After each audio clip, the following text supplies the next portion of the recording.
ntimukarwane mupfa abakobwa, igihugu cyuzuye abakobwa beza, nibikunanira kubona umukobwa mwiza uzaza ubwire mugabo agufashe.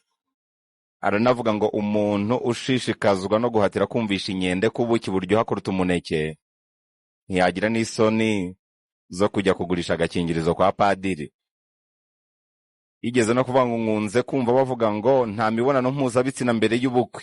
Ariko se niba koko ariko kuri, kuki Imana itaretse ngo ijye itanga ibitsina ku munsi w'ubukwe?